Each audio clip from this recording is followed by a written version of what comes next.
Bismillahirrahmanirrahim. Sahabat, ini kita akan mengikuti hari ini pemaparan diskusi bersama Ustadz Syamsi Ali mengenai Palestina dan kebersatuan umat Islam. Nah, kita ingin mendengarkan pandangan-pandangan beliau yang sudah puluhan tahun tinggal di New York, ya. Ini kayaknya 30 tahun, belum sampai ya. Dari tahun 97, 25 tahunan ya. Jadi pengalaman beliau ini sangat berharga untuk kita, bagaimana beliau mendakwahkan Islam di kota salah satu ya paling besar di dunia ya, New York, yang bagi sebagian orang New York City is the capital of the world katanya ya. Jadi kota New York ini adalah ibu kota dunia karena karena besarnya. Baik para sahabat, ini Ustadz Syamsi Ali sudah bersama kita. Ini sudah bersama kita ini Imam Syamsi Ali. Assalamualaikum, Tad. Assalamualaikum warahmatullahi wabarakatuh. Waalaikumsalam warahmatullahi wabarakatuh. Syukran jazilan nih. Alhamdulillah sudah bersama kita. Ini saya baru saja membacakan biografi antum untuk para sahabat Parti Umat ini, Ustadz Syamsi Ali. Alhamdulillah. Nah, kita di Parti Umat ini ada Kang Epi, ini juga pengurus DPP, pernah tinggal di, ini Kang Epi nih sudah bersama kita. Pernah di City di Queen kalau nggak salah nih. Nah, nanti kita Ya. Baik. Nah, jadi hari ini kita akan mendengarkan pemaparan Ustadz Syamsi Ali yang tadi saya ingin garis bawahi adalah salah satu dai asal Indonesia ini yang aktif sekali beliau mendakwahkan Islam dan berkomunikasi dengan tokoh-tokoh agama di New York City ya, di negara Amerika, yang bertemu dengan tokoh agama Kristen, Yahudi dan lain sebagainya, yang hari-hari kita kalau membaca media itu online itu kita selalu dapat informasi yang demikian. Nah, baru-baru saja juga sudah beliau bertemu dengan New York City Mayor. Ya, ini siapa? Saya lupa namanya itu, Ustadz. Kalau nggak salah hitam ya. Kalau dulu Eric Adams. Ya betul. Betul, saya Adam ininya, nama belakangnya.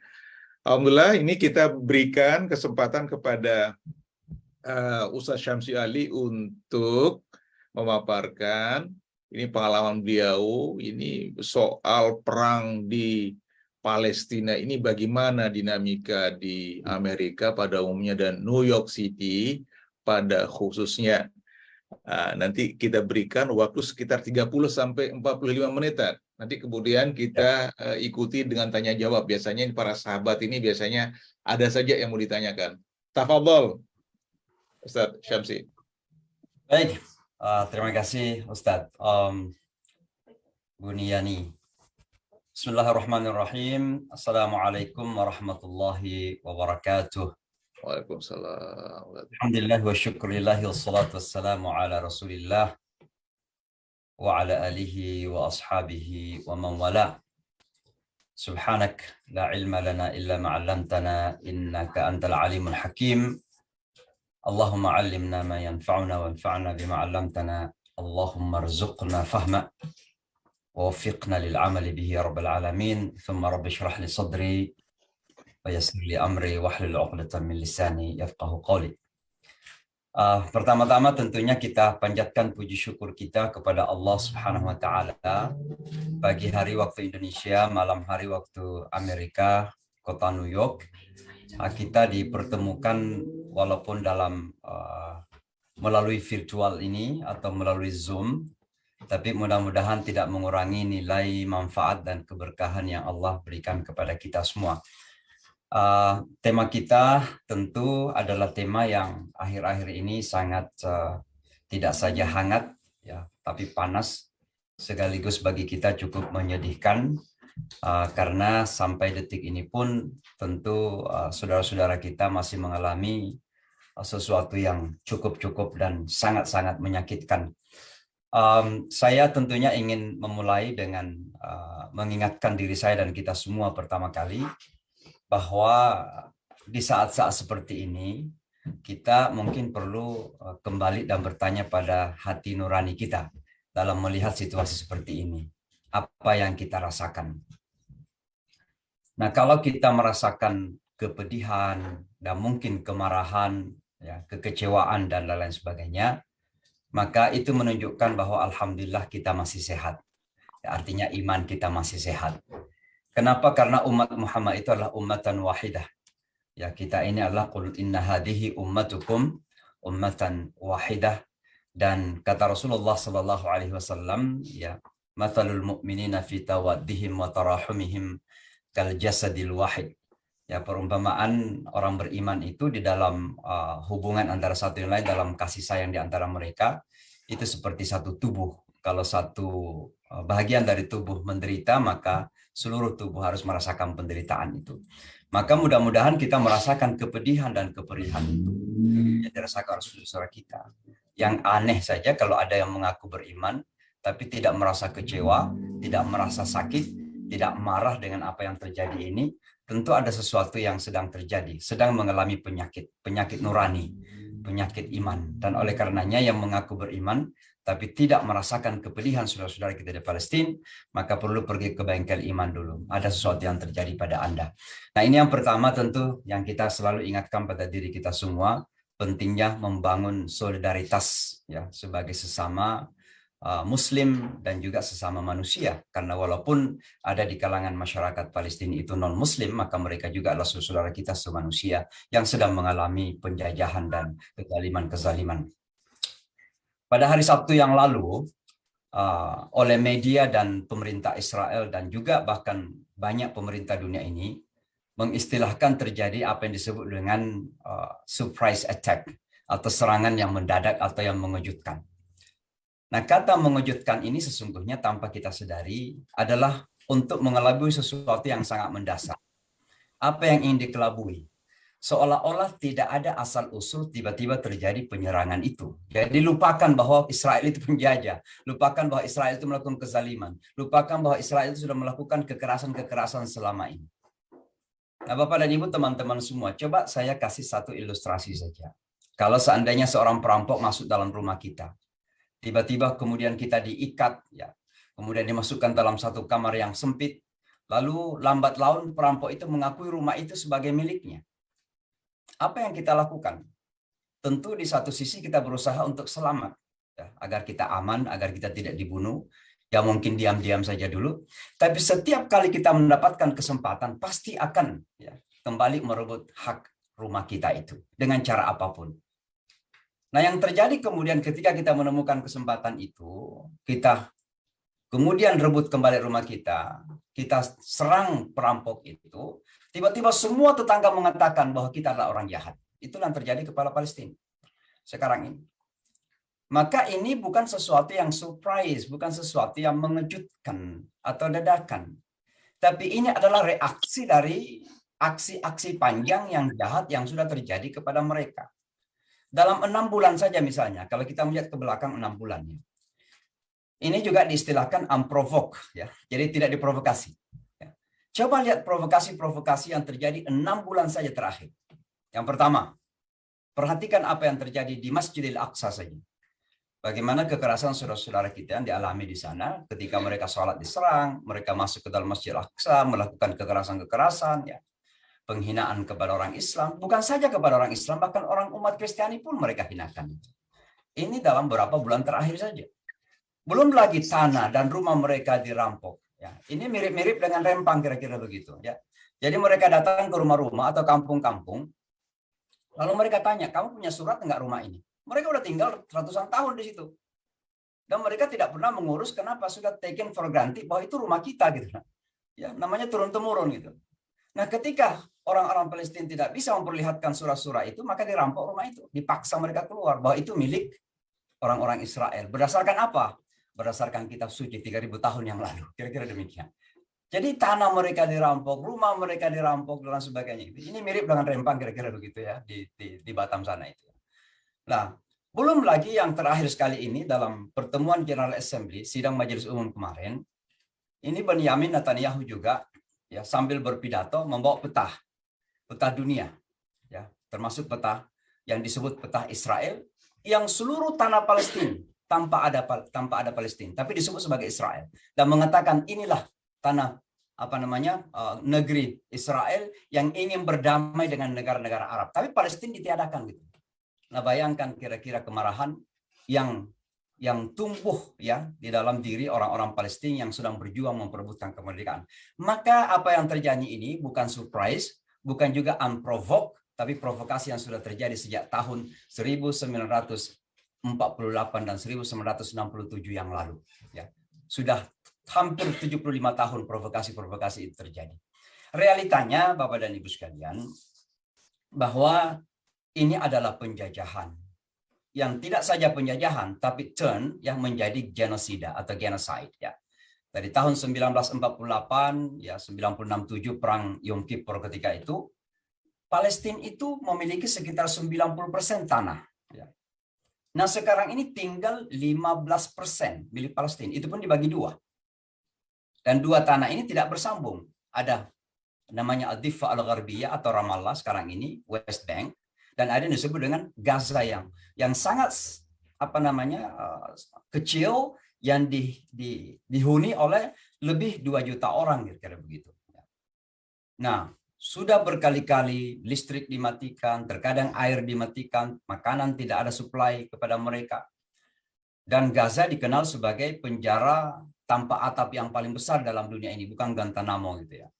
Ya, bahkan kemarin ini yang harus kita ingat dan harus kita antisipasi, termasuk pemerintah ini, adalah perintah Israel untuk mengosongkan Gaza bagian utara. 1,1 juta manusia dipaksa harus keluar untuk pindah kepada Gaza bagian selatan. Dan sesungguhnya itu adalah mengulangi peristiwa Nakba di tahun 1948. Mengosongkan tanah-tanah agar diambil oleh Israel kembali. Maka ini bagian dari Nakba sesungguhnya. Ya, dan itu yang dikehendaki oleh Israel. Nah, Bapak dan Ibu sekalian, lalu kemudian apa yang harus kita lakukan dengan semua ini? Tidak ada lain adalah kalau kita masih memiliki setitik iman, adalah harus ikut melakukan pembelaan. Ya. Ada coretan-coretan singkat saya yang terkadang saya memakai nama kecil Uteng itu, karena kalau saya menulis di kereta api gitu ya, tulisan yang tidak formal gitu, saya pakai nama kecil gitu ya, Uteng Al-Kajangi. Kajangi itu Kajang, kampung saya di Sulawesi Selatan. Ya. Saya menulis apa alasan-alasan kita untuk mendukung Palestina. Gitu. Nah, ada beberapa alasan penting ya, yang sangat mendasar sekali, sehingga kita harus mendukung perjuangan bangsa Palestina. Dan alasan kita ini tidak berdasarkan emosi yang buta gitu, blinded emotion, atau hanya sekedar emosi saja. Ya kita emosi, siapa yang tidak emosi gitu. Yang namanya iman itu terkoneksi langsung dengan perasaan kita. Kalau Nabi kita dihina nggak marah, berarti ada sesuatu yang salah dengan iman. Karena itu emosi, berkaitan dengan emosi kita. Ya kita emosi. Tapi emosi kita itu tidak bersifat blind, tidak buta gitu. Ada alasan yang mendasar. Nah, apa alasan-alasan yang mendasar sehingga kita harus mendukung perjuangan Palestina? Yang pertama adalah karena itu melanggar semua nilai-nilai yang kita kenal. Baik nilai yang berkaitan dengan agama maupun nilai yang berkaitan dengan kemanusiaan. Yang sekarang ini tersimpulkan dalam apa yang disebut dengan Universal Declaration of Human Rights atau deklarasi hak asasi manusia universal itu di Jenewa tahun 1948 setelah Perang Dunia Kedua. Baik nilai kemanusiaan maupun nilai Islam yang kita yakini jelas-jelas menginjak-injak nilai tersebut. Nah, yang pertama kalau kita berbicara tentang kebebasan misalnya, maka jelas bagi seorang mukmin esensi terpenting dari kebebasan itu adalah kemerdekaan. Kemerdekaan. Makanya la ilaha illallah itu artinya saya merdeka. Tidak ada yang memperbudak saya. Kecuali siapa yang menciptakan saya, memiliki saya. Yang maha berkuasa, Allah subhanahu wa ta'ala. Dan itulah kemerdekaan sejati. Maka ketika ada manusia, muslim dan pun non-muslim bahkan, masih terjajah, kemerdekaannya dirampas, maka iman kita seolah-olah sedang being violated. Ya. Sedang dihina, sedang direndahkan. Dan itu yang menjadikan kita marah gitu. Karena bertentangan dengan keimanan yang kita yakini, bertentangan dengan nilai tauhid yang kita yakini, bertentangan dengan la ilaha illallah yang kita yakini. Ya, belum lagi kita berbicara tentang nilai-nilai deklarasi human rights, bahwa setiap manusia punya hak untuk bebas gitu loh. Nah, ini yang pertama menjadikan kita mendukung, karena jelas-jelas melanggar hak asasi dan juga nilai-nilai dasar kemanusiaan maupun keagamaan yang kita yakini. Nah, yang kedua tentunya adalah kita kembali kepada basis keadilan. Ya, bagi kami yang di Amerika ini selalu merujuk kepada konstitusi Amerika. Jadi konstitusi Amerika itu dimulai dengan we the people. Kita rakyat atau masyarakat itu. Artinya sebenarnya konstitusi Amerika itu mengakui semua manusia yang ada, regardless apapun dia latar belakangnya.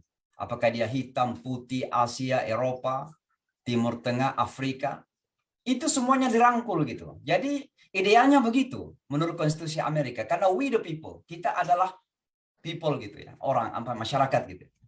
Tapi kemudian dalam konstitusi kemudian ditegaskan justice for all, ya, ada keadilan untuk seluruh. Nah, berdasarkan konstitusi seperti ini dan juga nilai-nilai deklarasi human rights yang sangat mendasar itu, dan dirujukkan kepada agama kita Islam, jelas bahwa yang namanya keadilan itu adalah nilai yang sangat mendasar dalam kehidupan manusia. Sekaya apapun manusia, sebanyak apapun duit yang diberikan disumbatkan ke mulutnya, kalau tidak diberikan kebebasan, maka manusia itu tidak manusia sesungguhnya. Maka kita melihat bagaimana sifat-sifat Allah dalam Al-Quran. Di dalam Al-Quran sifat Allah itu kan banyak. Tapi semua sifat Allah itu disebutkan, disampaikan dalam bentuk kata fa'il. Jadi misalnya, khalqun, pencipta. Allah itu siapa? Khaliqun. Hasan. Allah itu siapa? Muhsin. Allah itu ada rahmahnya, maka rahim atau rahman. Tapi kalau keadilan, Allah itu bukan adilun, tapi Allah itu al-adlu. Coba lihat Asmaul Husna yang 99 itu.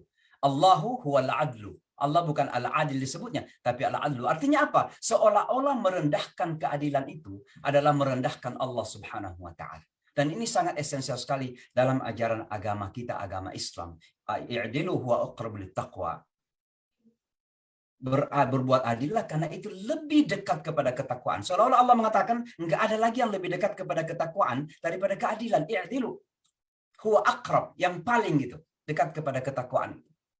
Maka ketika kita melihat ketidakadilan, ya, injustice being violated, di Timur Tengah, di Palestina, ya, opresi, kesemena-menaan, kezaliman, nah itu menjadikan kita sakit itu. Sakit karena sesuatu yang positif gitu.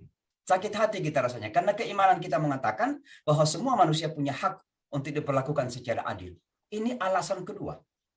Alasan yang ketiga adalah kita yakin bahwa, dan baik pada tataran sebagai manusia maupun pada tataran kita sebagai seorang Islam, bahwa semua manusia itu terlahir dalam keadaan being dignified, human dignity, ada kemuliaan. Dan kemuliaan manusia itu adalah pemberian yang sangat mendasar sekali, karena yang memberikan itu adalah Allah Subhanahu wa taala.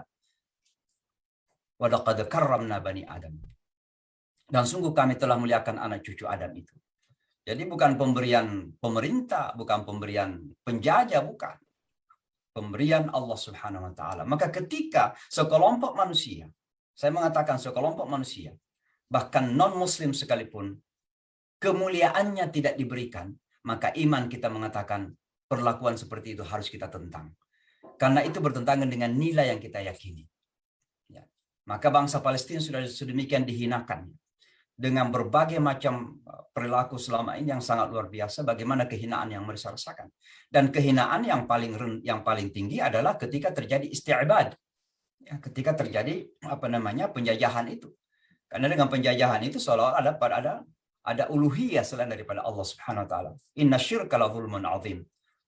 Ya, maka ini semua nilai menjadikan kita memberontak, dan harus kita kemudian membantu dan memihak kepada teman-teman dan saudara kita bangsa Palestina. Nah, tentu keempat, saya persingkat untuk ini karena ada beberapa poin lain yang saya ingin sampaikan, adalah konsep amar ma'ruf nahi mungkar yang kita yakini, ya.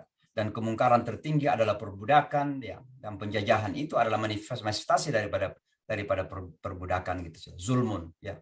Inna syirka la zulmun adzim tadi itu. Nah, tentu kalau kita melihat ya, ada kata-kata yang mengatakan begini, silence in the face of injustice is a form of injustice. Ya. Jadi diam di hadapan kezaliman itu adalah bentuk kezaliman. Dan itu yang kita lihat sekarang. Ya, bagaimana masih ada orang-orang Islam ya atau dunia Islam masih diam saja kepada apa yang terjadi dengan bangsa Palestina kita. Maaf sebentar. Maka itu bentuk kezaliman sesungguhnya. Tanpa mereka ucapkan, tanpa mereka akui, tapi mereka sedang bergabung dengan orang-orang yang melakukan kezaliman kepada bangsa Palestina. Dan oleh karenanya, bagian dari amar ma'ruf nahi mungkar adalah membela bangsa Palestina. Tentu yang kelima adalah karena memang kita adalah ukhuwah. Kita adalah ukhuwah. Nah, ada yang mengatakan, kalau ukhuwah itu kan harus Islam. Iya, memang bagi yang Islam, ukhuwah Islamiyah. Tapi bagi bangsa Palestina yang kebetulan beragama Kristen dan beragama Katolik, saya masih ingat di beberapa tahun yang lalu disponsori oleh kedutaan Indonesia waktu itu dubesnya Pak Dino Patijalal, kami bersama tokoh-tokoh agama Yahudi, Kristen dan Muslim dari Amerika Serikat melakukan perjalanan ke Yerusalem dan ke Ramallah. Dan di Ramallah itu kita ketemu dengan umat Kristiani, banyak juga, tidak kurang juga umat Kristiani. Nah, kalau mereka bukan Muslim, maka mereka tetap saudara kita yang disebut dalam istilah kalau teman-teman NU di Indonesia itu ya ukhuwah basyariyah, ukhuwah insaniyah itu. Nah, ukhuwah ini itu memerlukan apa yang disebut dengan solidaritas, ya. Maka mau tidak mau kita harus membela, ya. Nah, dalam kasus Indonesia ini unik. Kenapa unik? Yang pertama, Indonesia adalah the largest Muslim country in the world. Indonesia adalah negara Muslim terbesar dunia. Ya, ini yang pertama. Maka ada kewajiban moral bagi Indonesia untuk berada di garda terdepan untuk membela bangsa Palestina yang merupakan rumah dari Masjidil Aqsa, masjid tersuci ketiga dalam agama kita. Ini unik bagi Indonesia. Kalau Indonesia tidak melakukan itu, jangan ngaku-ngaku sebagai negara Muslim terbesar. Ya. Karena kita ditakdirkan menjadi negara Muslim terbesar itu bukan sembarangan, itu amanah dari Allah Subhanahu Wa Taala. Yang kedua tentunya bahwa Indonesia itu punya amanah konstitusi. Nah, kalau Indonesia diam di hadapan penjajahan seperti ini dan tidak hanya melakukan hal-hal yang secara konvensional, biasa-biasa saja, tidak ada langkah-langkah konkret yang dilakukan, tapi yang statement-statement yang normatif saja selama ini yang kita dengarkan, maka seolah-olah kita mempermainkan konstitusi yang tegas itu, bahwa penjajahan di atas dunia ini harus dihapuskan karena bertentangan dengan peri kemanusiaan dan peri keadilan gitu, dan tegas dalam konstitusi. Tapi jangan lupa, Indonesia punya tanggung jawab moral bahwa bangsa pertama yang mengakui kalau tidak salah kemerdekaan Indonesia adalah bangsa Palestina. Maka dalam hal pembelaan kepada Palestina ini, Indonesia memiliki keunikan dan harus dibuktikan itu. Nah, mungkin setelah semua ini, lalu pertanyaan yang ada di benak kita, apa yang kemudian harus kita lakukan? Tidak ada jalan lain. Orang banyak berbicara tentang bagaimana menyelesaikan permasalahan ini.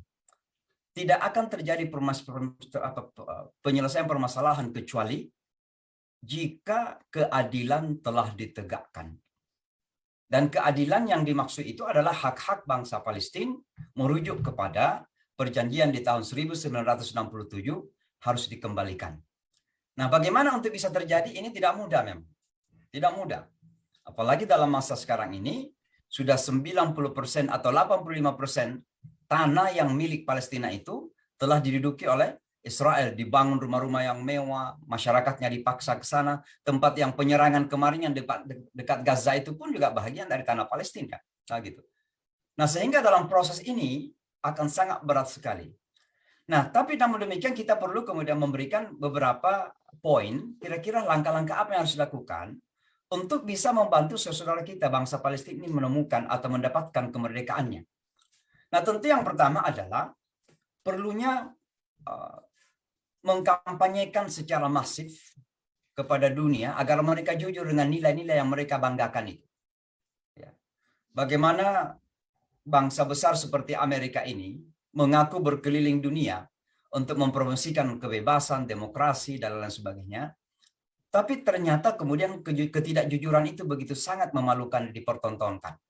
Ini yang harus kita ingatkan kepada seluruh umat manusia dan seluruh bangsa dunia, bahwa mereka harus kembali jujur ya dengan nilai-nilai yang sesungguhnya sangat baik sekali untuk ditegakkan bagi semua, termasuk kepada bangsa Palestina. Yang pertama. Yang kedua tentu bahwa international community atau komunitas atau dunia internasional ya harus menghilangkan double standard itu. Ya, karena terlalu banyak sekali kemunafikan yang terjadi. Perhatikan saat hari-hari ini apa yang sudah dilakukan oleh PBB. Dewan Keamanan yang sesungguhnya menentukan keamanan dunia, apa yang telah dilakukan? Apakah ada a sense of emergence? Bandingkan ketika terjadi Rusia masuk ke Ukraina. Semua dunia ini menangis gitu, berteriak gitu. Ada kezaliman kepada Ukraina. Tapi ketika Israel melakukan pembantaian kepada bangsa Palestina, seolah-olah biasa-biasa saja di kota New York gitu. Ini kan bagian dari double standard. Kemunafikan-kemunafikan yang terjadi di dunia internasional kita sekarang ini. Ya. Nah tentu yang ketiga ini tidak kalah pentingnya, ini sangat penting sekali adalah bahwa umat Islam, saya lebih kata bangsa-bangsa yang beragama mayoritas, bangsa-bangsa mayoritas beragama Islam, atau lebih spesifik lagi, negara-negara mayoritas Islam ini harus mampu membangun persatuan. Selama masih bisa dipecah belah, selama masih bisa dibelah-belah, ada yang disogok ini, ada yang dikasih ini, ada yang diiming-imingi ini, dan semua kemudian mempertimbangkan national interest masing-masing, maka jangan pernah kita bermimpi bahwa kita akan punya kekuatan. 57 negara mayoritas Islam di dunia ini tidak pernah didengarkan pada tataran internasional di PBB. Selalu hanya kayak angin berlalu begitu saja. Kenapa? Karena di belakang layar musuh-musuh ini tahu bahwa dunia Islam ini nggak bisa bersatu. Tidak mungkin bisa bersatu. Mereka tahu kok. Jadi kalaupun nampak di depan saling tersenyum, tapi di belakang layar saling berpelukan dengan musuh-musuh, ini menjadi masalah dunia Islam sekarang ini. Tidak mungkin bisa kita membantu bangsa Palestina kalau umat Islam tidak bisa bersatu. Maka negara-negara Islam ini harus mampu untuk bisa mempertemukan perbedaan-perbedaan atau mempertemukan kepentingan bersama gitu. Dengan segala perbedaan yang ada. Kita tidak mengingkari adanya national interest, kepentingan nasional. Indonesia punya kepentingan nasionalnya, Malaysia punya kepentingan nasionalnya, Pakistan juga demikian, Saudi Arabia, Qatar, masing-masing punya kepentingan nasional. Tapi apakah tidak mampu menemukan satu titik poin bahwa ada kepentingan bersama yang lebih besar? Jangan sampai kemudian kita korbankan demi kepentingan-kepentingan sempit kita masing-masing. Ini dunia Islam ini harus memikirkan seperti itu. Mohon maaf, saya kebetulan punya jadwal khutbah di PBB sekali sebulan. Jadi saya sering sampaikan ini. Nampaknya para diplomat dengarkan juga, tapi nggak tahu apa mereka lakukan itu. Karena saya kalau berbicara apa adanya gitu. Dan saya katakan jangan sampai kemudian di depan kita saling berjabat tangan, saling tersenyum, tapi di belakang layar kemudian kita saling dipecah belah gitu. Dan itu yang terjadi kepada dunia Islam kita sekarang. Nah tentu tidak kalah pentingnya ini adalah adalah persatuan. Berbicara tentang dunia Islam, saya nggak tahu apa OKI sekarang ini sudah melakukan pertemuan emergensi. Saya kurang tahu, saya belum melihat berita bahwa OKI atau OKI sudah melakukan pertemuan emergensi. Yang seharusnya sudah ada pertemuan tingkat tinggi emergensi dengan dalam keadaan seperti ini. Tapi kok nampaknya diam-diam saja. Jangan sampai ada tekanan-tekanan nih dari luar ini. Saya nggak tahu. Nah ini bukti bahwa dunia Islam belum bisa membangun kesatuan.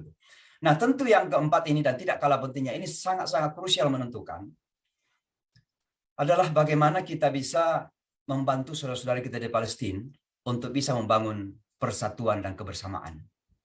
Di tengah perbedaan yang ada, dua faksi yang besar misalnya antara Fatah dan Hamas ini, kalau sekiranya mereka bisa mengurangi perbedaan-perbedaan yang mungkin fundamental, karena metode perjuangan yang berbeda. Ada yang lewat diplomasi, ada yang lewat militer. Tapi kenapa tidak melihat bahwa tujuannya sama-sama, ingin mendapatkan kemerdekaan? Maka seharusnya negara-negara Islam yang punya kesempatan, yang punya fasilitas untuk itu, kemungkinan untuk itu, coba mempertemukan dua faksi ini dan mempersatukan mereka.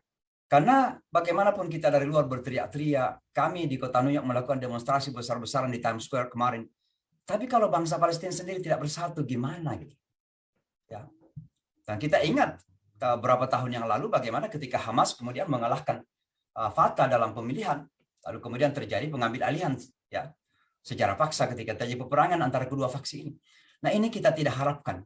Maka mudah-mudahan peristiwa ini bisa menjadi pelajaran besar bagi bangsa Palestina sendiri, agar kemudian bisa belajar bahwa ternyata membangun persatuan ini begitu sangat krusial sekali, sangat penting sekali untuk bisa yang mendapatkan kepentingan bersama itu. Nah, yang kelima sebelum yang terakhir adalah peristiwa hari-hari ini juga memberikan satu pelajaran penting kepada kita. Dan pelajaran penting itu adalah bahwa peperangan, dan ini saya ulang-ulangi di mana-mana ini, peperangan terbesar saat ini yang kita hadapi bukan peperangan nuklir, bukan peperangan rudal, bukan, tapi peperangan persepsi dan image. Dan itu bisa kita lihat apa yang terjadi akhir-akhir ini. Hampir semua, kalau tidak semua, media mainstream di dunia barat ya melakukan ketidakadilan dalam membangun image tentang peristiwa yang terjadi dalam 6 atau 7 hari terakhir ini. Ada 3 kemungkinan media massa yang lakukan. Yang pertama adalah dalam bahasa Donald Trump, ada fake news. Ada berita palsu. Di antara fake news yang terjadi dalam beberapa hari terakhir itu, bahwa Hamas melakukan pemerkosaan kepada wanita-wanita Israel, dan juga melakukan penyembelihan kepada 40 anak-anak Israel. Dan sampai Presiden Amerika sekalipun termakan oleh propaganda itu. Dan dia menyampaikan pidato dan menyebutkan demikian. Padahal beberapa hari kemudian CNN sendiri minta maaf bahwa ternyata berita itu belum diklarifikasi. Akhir-akhir ini alhamdulillah sudah mulai bermunculan video-video bagaimana wanita-wanita yang kemudian dibawa ke Gaza, kemudian dilepaskan, dan mereka bercerita diperlakukan secara baik oleh para pejuang Palestina. Ya. Insya Allah wa makaru wa makarallah wallahu khairul makirin. Tapi terjadi fake news yang sangat luar biasa. Atau berita-berita yang sangat imbalance, yang tidak balance. Pembunuhan atau matinya civilian, kaum sipil di Israel, diulang-ulang setiap hari. Sementara pembantaian anak-anak, wanita, orang-orang tua di Gaza, itu hampir tidak pernah diberitakan. Dan orang-orang di Barat, dengan segala kemajuan yang dimilikinya, itu masih termakan menjadi korban media massa. Kenapa Islam masih banyak ditakutin? Karena itu yang ditampilkan sebagai image di dunia Barat. Maka sekarang ini yang disampaikan adalah bagaimana pejuang Palestina membunuh rakyat sipil di Israel, tapi tidak pernah dinampakkan bagaimana tentara Israel membasmi, membunuh secara kejam orang-orang sipil di Gaza. Tidak pernah ditampilkan. Dan inilah yang tampil ini akan membangun image dan persepsi itu. Sehingga pada akhirnya apa yang terjadi? Terjadi twisted. Terjadi pembolak-balikan. Orang yang baik menjadi jahat, orang yang jahat menjadi baik. Pejuang menjadi teroris, teroris menjadi pejuang. Nah, itu yang terjadi. Itu karena media massa. Maka Bapak dan Ibu sekalian, yang saya ingin katakan adalah bahwa betapa media is so powerful. Media bisa memutihkan yang hitam dan menghitamkan yang putih. Dan ini pelajaran bagi kita semua umat Islam. Tidak mungkin kita bisa memenangkan peperangan persepsi kecuali kita bisa menguasai media. Dan alhamdulillah, mudah-mudahan ada orang-orang kaya di kalangan umat ini bisa memiliki media yang jujur, ya, yang menyampaikan realita yang sesungguhnya. Saya akhiri dengan ini Bapak dan Ibu sekalian. Iman kita mengatakan bahwa apapun yang terjadi itu adalah bagian dari proses kehidupan.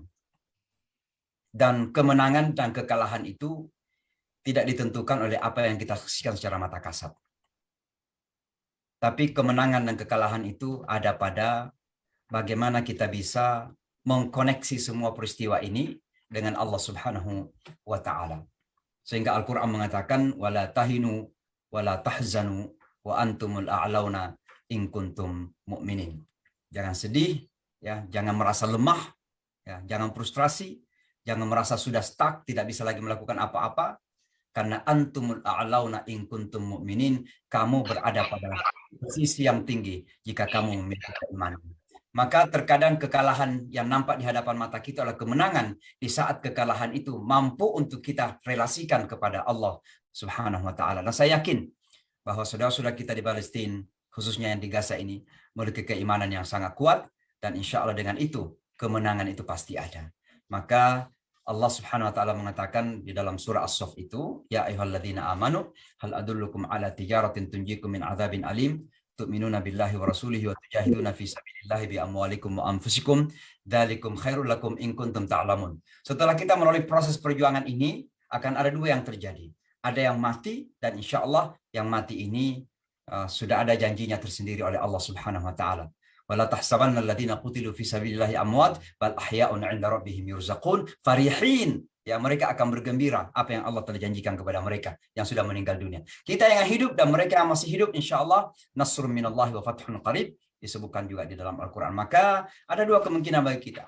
Bagi saudara-saudara kita yang meninggal itu insya Allah syahid, kita doakan. Dan bagi mereka yang masih hidup, insya Allah Allah akan memberikan kemenangan kepada mereka dalam waktu yang tidak terlama, insya Allah. Saya kira itu adalah sebuah optimisme yang harus kita bangun terus.